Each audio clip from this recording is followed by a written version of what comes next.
ఇక మిగతా వార్తలు చూస్తే నేడు ఢిల్లీలో ముందస్తు బడ్జెట్ సన్నాహక సమావేశం జరగనుంది.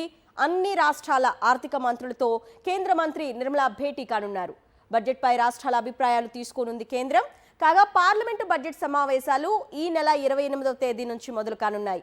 ఏప్రిల్ 2వ తేదీ వరకు ఇవి కొనసాగుతాయి.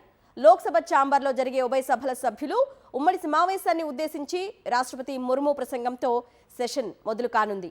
ఆర్థిక మంత్రి నిర్మలా సీతారామన్ ఆర్థిక సర్వేతో పాటు సాధారణ బడ్జెట్ను సభలో ప్రవేశపెడతారు.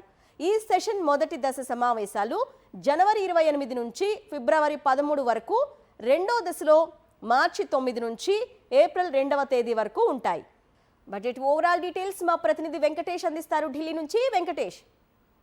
ఈరోజు మధ్యాహ్నం 3 గంటలకు కేంద్ర ప్రభుత్వం ప్రీ బడ్జెట్ సమావేశాన్ని నిర్వహించబోతోంది. అన్ని రాష్ట్రాల ఆర్థిక మంత్రులను ఈ సమావేశానికి హాజరు కావాలని కోరారు. సో ఆ నేపథ్యంలో తెలంగాణ ఆర్థిక మంత్రి బట్టి విక్రమార్క, అలాగే ఏపీ ఆర్థిక మంత్రి పయ్యావుల కేశవ్ సహా అన్ని రాష్ట్రాల ఆర్థిక శాఖ మంత్రులు ఈ సమావేశానికి హాజరు కాబోతున్నారు. సో ఈ నెల ఫిబ్రవరి 1వ తేదీన కేంద్ర ప్రభుత్వం బడ్జెట్ ప్రవేశపెట్టబోతుంది. సో ఆ నేపథ్యంలో బడ్జెట్ రూపకల్పనలో ఆయా రాష్ట్రాల అభిప్రాయాలను తెలుసుకోవాలని రాష్ట్రాల ఆర్థిక మంత్రులతో ఈ రోజు సంప్రదింపుల సమావేశాన్ని ఏర్పాటు చేశారు. సో అన్ని రాష్ట్రాల ఆర్థిక మంత్రులు కూడా తమ తమ రాష్ట్రాలకు సంబంధించినటువంటి అవసరాలు, గ్రీవియన్సెస్, అలాగే డిమాండ్స్, ఇంకా ఏమైనా రిక్వెస్ట్లు ఉన్నాయో వాటన్నిటిని కూడా కేంద్ర ఆర్థిక మంత్రికి తెలియజేయబోతున్నారు. సో వాళ్ళు ఇచ్చేటువంటి సలహాలు, సూచనల ఆధారంగా రాష్ట్రాలకు సంబంధించినటువంటి అంశాలను కూడా ఈ కేంద్ర బడ్జెట్ లో ఇన్కార్పొరేట్ చేసేటువంటి అవకాశం కనబడుతుంది. ప్రధానంగా అనేక రాష్ట్రాలు కూడా తమ ఎఫ్ఆర్బిఎం లిమిట్ ను పెంచాలని కోరుతున్నాయి. ఇటు తెలంగాణ సీఎం రేవంత్ రెడ్డి కూడా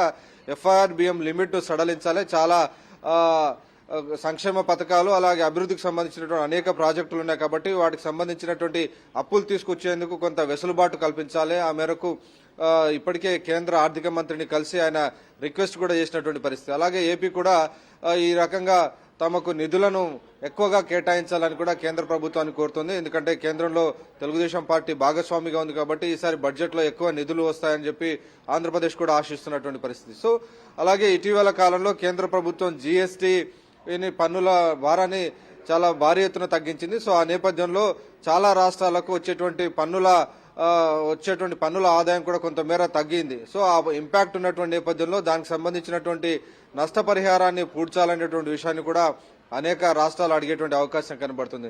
అలాగే విపక్ష పాలిత రాష్ట్రాలు ప్రధానంగా ఈ జాతీయ గ్రామీణ ఉపాధి హామీ పథకంలో 40% నిధులు రాష్ట్రాలే భరించాలని నిధుల ప్యాటర్న్ లో మార్పులు చేసినటువంటి నేపథ్యంలో ఆ అంశాన్ని కూడా రైజ్ చేసేటువంటి అవకాశం కనబడుతుంది. సో ప్రధానంగా ఆయా రాష్ట్రాలన్నీ కూడా తమ యొక్క డెట్ లిమిట్ ను పెంచాలని అడిగేటువంటి అవకాశం కనబడుతుంది. అలాగే కేంద్రం నుంచి వచ్చేటువంటి ప్రాయోజిత పథకాల్లో కూడా రాష్ట్రాల వాటాను ఎక్కువ పెంచుతున్నారు కాబట్టి కొంతమేర తగ్గించి ఆయా రాష్ట్రాలు అభివృద్ధిలో ముందుకు సాగేందుకు అవసరమైనటువంటి కొంత ప్రోత్సాహకాలు, కొంత ఇన్సెంటివ్స్ ఇవ్వాలని అడిగేటువంటి అవకాశం కనబడుతుంది. సో వీటన్నిటిని పరిశీలించిన తర్వాత కేంద్ర ఆర్థిక మంత్రి దీనిపైన నిర్ణయం తీసుకుని ఫిబ్రవరి 1న జరిగేటువంటి బడ్జెట్ లో ఏ అంశాలను అందులో ప్రస్తావిస్తారనేది మనం చూడాల్సి ఉంది.